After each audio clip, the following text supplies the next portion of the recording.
Hi, I'm Deb McIntosh, and I'm thrilled to be here with Suzanne Lehbauer, who is the Executive Director of Castlegar District Hospice.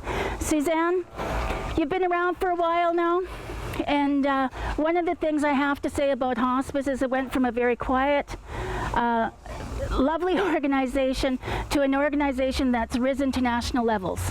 And kudos to you for bringing it to that level. How has it been in your tenure there?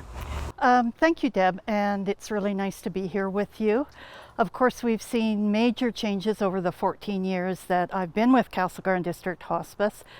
The toughest times we've had are during COVID, and as with all healthcare providers, it's been challenging to say the very least for us, because we've maintained our services all the way throughout COVID, and we've been dealing with some major issues, a different type of grief and bereavement support. We've been looking at people not being able to see their loved ones in their final days, people not being able to have that closure of a celebration of life or a funeral. So I have to give a huge shout out to my incredible team of volunteer support workers who have been behind me and beside me all the way through this, while all of us have also been facing our own challenges. Yeah, you have a great team. You guys are out at pretty much everything. So, as you know, that saying goes, I'd be at the opening of an envelope if it would give us publicity. So yes. Right. Well, it's really paying off, Suzanne, because your name in the world of hospice has been a leader in innovation and using innovation to make the quality of life better for your clients. And I understand there's been a few awards. Would you like to touch on them? Well, this year, actually the award was from last year. We weren't able to actually receive it until this year. It was the Award of Merit for the province for a Healthcare Hero, which I was very pleased to receive. And it was primarily on behalf of the work I've done with virtual reality for our end-of-life wishes for our palliative clients. So absolutely thrilled to receive that award. And of course, when I win an award, it's an award for our team as well. That's lovely, Suzanne. One of the things that I've appreciated about hospice is that your leading intro always is, excuse me, is that you're 100% accessible by everyone, so that there's nobody that can't use your services, and I think that is something to be applauded. Thank you, and I really think it's important that people realize that hospice is not just for those who are older. Unfortunately, people die at all ages, and the range of palliative clients I've had has been from the early 20s right up until 97, 98 years old. And it's the same for our grief and bereavement services. The youngest grief support client I've had has been 5, and the oldest 97. So we really are there for everyone, and we try to make our services accessible to everyone. I want to mention again that we do not get nearly enough funding. We don't get the equivalent amount of funding that our partners in larger centers get. However, we do provide the same services here. So if you can be a warrior for hospice and help us and talk to your local, provincial, and federal officials, we would really appreciate that, because we want to get bigger and better and provide more services. So bigger and better doesn't mean you're adding a whole bunch of top-heavy management and staff. You're pretty much the staff, are you not? I am the only staff. I am the only paid person there. So I develop and administer our programs. I'm a professional hospice trainer, as well as an educator for advanced care planning. I do teaching at Selkirk College now with the nurses program and rural pre-med program. So yes, I would actually like to get another person in to help, but we really want to concentrate on our programs. And unfortunately, we seem to have to concentrate a lot on our fundraising. Well, that was the other thing I wanted to talk to you about. You do a lot of fundraising, from raffles to hot dog sales to golfing tournaments. Now, you guys just had one a golfing tournament that is, and how did that go? We were very pleased with our golf tournament this year. It was different because we had to abide by COVID rules. You know, there's COVID rules, there's our rules, so we've got rules coming out of our ears, but at the end of the day, everyone had a good time. We didn't raise as much money as we normally do, but we did raise money, and we're certainly looking forward to next year when hopefully things will be back to normal. Some of the biggest challenges I've heard from local organizations is getting the volunteers in, because the ones that have been there for so long are COVID fatigued. They're wanting to go on a holiday somewhere, just getting out of this stuff. Are you recruiting volunteers now, or are you just sitting where you are right now? Well, I'm blessed to have a great group of volunteer support workers. Of course, if you want to volunteer with hospice, you have to go through quite an extensive training program. That is not to say you cannot volunteer to be a fundraising person with us, which is great as well. I will be offering hospice training the end of September, beginning of October, and of course all the information is on our website.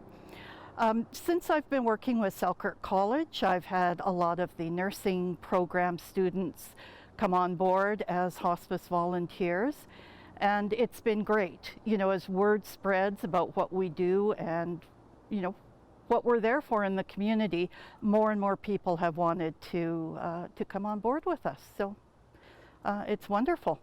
So this may sound like a strange question, but given that we're in a pandemic and stuff, has the attitude towards grieving openly or grieving changed? I see more people being way more vocal about what they're going through, especially on social media, but people tend to hold it back until they're around a trusted person. So I see a little bit more of that coming out. Are you seeing more openness when it comes to that? Well, we're seeing a different type of grieving because COVID has brought out a different type of grief. So grieving the way we conduct our lives, grieving what people perceive as their rights and freedoms. That's all a different type of grief that we're looking at.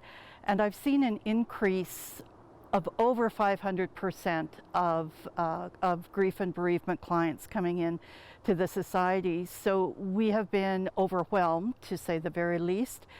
And it's also, as you were saying, it's brought grief and bereavement to the forefront. So people are not seeing it as a stigma anymore, which is a good thing. And you know, we're happy to provide all of the services that we do. You know, unfortunately, we can't keep up with the demand as much as we would like to, but we are doing our very best, and, you know, just ask people to have a bit of patience with us as well, because we are learning all of these new things as we go, the same way you are. Right. So it's a changing world out there for sure. One of the things I remember you doing, Suzanne, is you had a walk and talk type of thing for people that were grieving, getting them out into the fresh air, getting them moving. Is that coming back, or has that been happening with COVID in a safe way? It has not been happening because of COVID. I'm hoping that we may be able to get in a month or so before the really cold weather hits. We're just waiting to see, you know, how things are playing out in the community with the upsurge in, you know, COVID cases right now. We're not really comfortable going forward with that, but we will be soon. And again, I encourage people to watch our website or just give me a call at the office to find out what's going on. We are still doing our one-to-one grief support and grief support groups, grief support over the phone. However we can make it work for you, we're doing that. And you know, it's really been challenging for everyone. And again, I want to thank everyone who's been involved with hospice as we're forging new ground and we're making new programs. So it's been very, very interesting, to say the least. Right. Well, you do great work, Suzanne. So if people want to contact you, what's the phone number and web address? Our phone number is 250-304-1266. Our website is castlegarhospice.org, or you can follow us on Facebook and Twitter. And I would like to just mention that coming up on September 16th, we're going to be having an estate planning and advanced care planning workshop, and that's open to the public. It is free, although if you'd like to make a donation to Hospice, we're certainly happy to accept it. It's going to be held at the Sandman Hotel at 6:30 p.m. We will have COVID protocols in place. And also like to mention that as a requirement for all of our volunteers, doesn't matter whether they are a volunteer support worker in palliative care or a fundraising volunteer, we do require that all of them are double vaccinated before they are working with us. We do also have our COVID protocols in place for our support workers. So they are wearing scrubs, they're wearing masks, they're going through everything you need to do with sanitizing, etc., when we're dealing with our clients and the public. So the public can rest assured that we are going above and beyond what we need to do to keep everyone safe. That's wonderful, Suzanne. We have nothing but complete faith in your programs. I want to thank you for coming on the show today. I'm honored to be your friend, and I want to thank you on behalf of everyone for being a healthcare hero. Thank you so much, Deb. Thank you for asking me. It was my absolute pleasure to be here.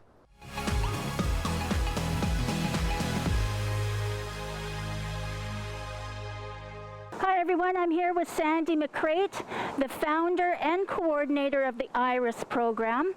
And we're going to talk a little bit about why it's important that volunteers come here and help out, and why it's important for seniors to come and recreate with Sandy.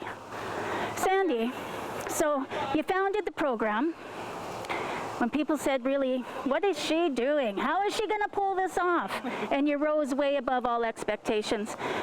So, Sandy, why is it important to have a program just for seniors? There's programs all over the place. Why is yours different? Thanks, Deb. I really appreciate that, and I appreciate you having me. I think one of the key things that that IRIS does is provide an opportunity for seniors to not only be able to get out and to have food, because we all love to do that, but to be able to connect with each other is one thing, you know, through COVID especially, and even before that, the isolation when you stop working and you stop doing the things that you were doing when you were working, you end up in a downward spiral of isolation unless you do actively promote yourself and go out and do things to end that. And I think that that's one of the key things that IRIS does is connect people to each other. It connects them to us as the IRIS crew. It connects them to the different things that we do. So whether it's elementary school kids from Robson School, or it's the 3 and 5-year-olds here at the daycare that come and sing, that intergenerational piece is really important to us at IRIS. It also helps the seniors to connect with different community groups. So we do a regular lunch and learn where we have a guest speaker come in and cover all kinds of various topics. I did elder abuse last week, but we have the Council of Senior Citizens Organizations of Costco. Teresa comes in and does a whole multitude of different topics. We've had financial people come in, all kinds of stuff. So it's really about providing what the seniors want and need, and I think that we do a good job of listening. And I think that's why IRIS has been so successful, because the seniors have the buy-in.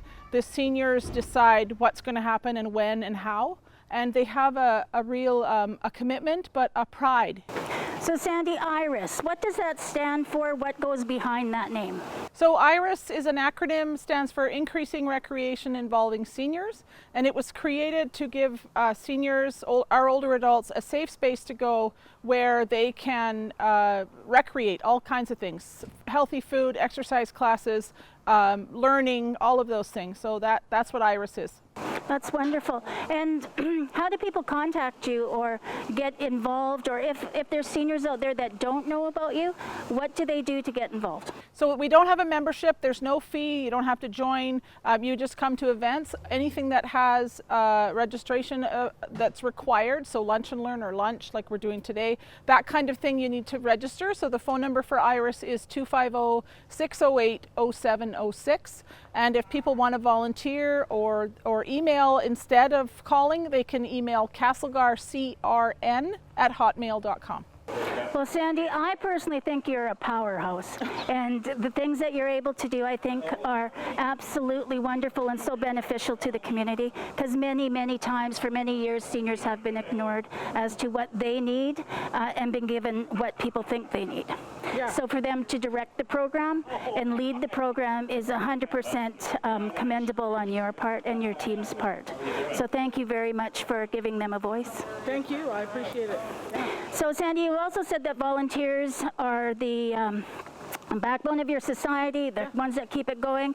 So we're going to interview a couple of them, and maybe they can tell us a few sordid stories about you. I mean, not about you, of course, but This is a family program. yeah. Thank you very much, Sandy, and I hope to do an update with you in the next few months. Wonderful. Thanks, Deb. Thank you. Hi, Deb. I understand that you've been with IRIS for a few years now, and you take care of the activities. Yeah. I'm the activity coordinator for IRIS. I came on board originally to volunteer. I went and did some specific training for teaching yoga to seniors, chair yoga for seniors, and I came back and Sandy offered me this opportunity to work with seniors, and it's been awesome. So you've been in the social work field, helping people forever, it seems like. Yes. And is this just an extension of that? Is this the part of the programming that should be in all people, like with all programming, just focus on people and maybe a little less paperwork? I love this. And I just want to say that the reason why I came to IRIS was that Sandy was a past student of mine. And so I'd been following her career, and I loved her work, and like you said about her already, how she is an activist, she sees things and she creates them. And when I retired, I decided this is where I wanted to put my energy. And I'd never worked with seniors before, so this is the first time for me.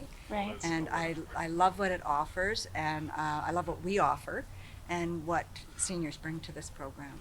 Right. So, you know, I talk about seniors, and I asked Sandy not too long ago what constitutes a senior, like what age level, and she told me 55. And I just about fell off my chair because I'm now 58. And I wasn't ready to hear that. And it's surprising how that's kind of a blow to one's ego, I think. It's the ego, or just like, holy hell, how did that happen, right? Yeah. So, so it's interesting because I don't see myself as a senior. But when you go in and talk to some of these people, it's not about age, is it? Well, age. Sandy does a great piece on ageism, and that's part of our challenge with hearing that we're older, is that we live in an ageist society. So as soon as we're certain ages, especially as women, we consider ourselves, you know, that's old, and we don't want to go there. But I think that we have all ages here, and what I love about my Stretch, Strengthen, and Balance class is the oldest is 87. So, you know, and then the youngest is 65, or, you know, our programs are geared to 60 and up. So, so we have a wide span of aging, and it's beautiful to see the process of aging and how people are willing to come out and do anything. I've had people in my Stretch, Strengthen, and Balance class, yoga class, that have never done yoga in their life, and they come out for the first time to try it. And so it's a beautiful thing to be able to offer it and see people open to that at that age. For sure. Yeah, age is a gift not given to everyone. So we should really, really appreciate as we age. And although it was a blow to my ego, I'm getting older, I'm proud of it, and there's, you know, can't keep an old woman down, is what I think. Your hair is, I mean, you're I'm embracing my gray. You're embracing it. I'm embracing everything that's happening in old age, from the gray hair to the drooping. It's all good, man. I'm going with it. Yeah, I'm really good with I wanted to say also that the other thing that I offer is a journal writing circle, I guess we call it. And so we have right now 6 folks that come and write twice a month. Nice. And for really building memory and creativity, I guess, in ways that they're not usually able to. And again, in that group, I have people that have never written before, that are writing to prompts and reading out loud to each other, and really getting a sense of themselves as they age as well. So it's another beautiful program we can offer here for seniors. Well, thank you for everything you do in your capacity as a a professional in the field that can bring your volunteer skills here as well. And I hope one day when I'm part of IRIS sitting at the table that I can journal and do yoga with you. Bring extra help, please. Thank you. And Linda, you're a volunteer with IRIS and you've been here a few years as well? Yes, I have. Yeah, started off in my work career in the community and just working alongside Sandy, and was part of her beginnings with IRIS. So it just fell into place in retirement to continue on and having a place to just be able to be with seniors that have been a passion of my life all the way along. So it's a fit, and I feel very much a part of being a senior with the rest of them. And just, yeah, it's been a wonderful journey with Sandy. That's wonderful. I knew you when you were working within Interior Health and doing the great work you did there, admirable work with seniors, and that's great that you've carried this forward. Can I ask you, what do you get out of this, other than using your skill set, but what else do you get from this? Oh, knowledge and growth from the seniors, just hearing their stories, hearing their lives, the things they've done. They're so full of knowledge, and it's just feels good to be a part of a place that we provide a safe place for them to still be able to share some of their life, their history, and the things they've accomplished in life. That's probably what I get most out of it, is just I wander around and talk with people, and they're just a wealth of knowledge. That's about the best that I can put it. Well, that's wonderful, because we do learn from those that were before us, and we tend, when we're younger, we tend to blow that off as, oh, what do they know, right? Well, my gosh, what they know. And I want to thank you both for coming here. I'm going to embrace my age. I'm going to talk to some people about maybe joining IRIS that I know that come to our services. And thank you very much for doing what you do with our seniors. Thank you for giving them a voice and putting them first and foremost where they should be. Yeah. Thank you, ladies.